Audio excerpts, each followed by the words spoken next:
આજે 14 ફેબ્રુઆરી એટલે કે વિશ્વ માટે વેલેન્ટાઇન દિવસ હશે, પણ ચાણક્ય પબ્લિક સ્કૂલ અને ઓલ ઓવર આખા ભારતમાં કાળો દિવસ બ્લેક ડે તરીકે ઉજવવામાં આવે છે. શું કામ? તો કે આજરોજ આજથી 6 વર્ષ પહેલા પુલવામાના અનંતનાગ વિસ્તારમાં આર્મી સીઆરપીની બસ જતી હતી આપણા જવાનોને ભરીને પેટ્રોલિંગમાં, ત્યારે તેના ઉપર આતંકવાદી હુમલો થયો અને આપણા વીર જવાનો જે 44 જેટલા હતા એની વીરગતિ થઈ. તો આજે ચાણક્ય પબ્લિક સ્કૂલના આચાર્ય શ્રી બાલુ સર, ટ્રસ્ટી શ્રી ઉદય સર તથા તમામ સ્ટાફ અને તમામ ધોરણના વિદ્યાર્થીઓએ કાળા કપડાં પહેરીને બ્લેક દિવસ ઉજવવાનું નક્કી કર્યું છે અને શ્રદ્ધાંજલિ આપવા માટે બધા ભેગા થયા છે કે એ શહાદત એળે નથી ગઈ, એ આપણા રક્ષણ માટે શહીદ થયા હતા.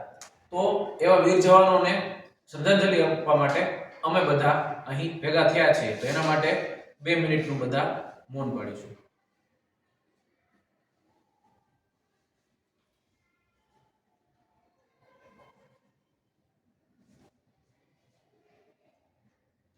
ઓમ શાંતિ શાંતિ.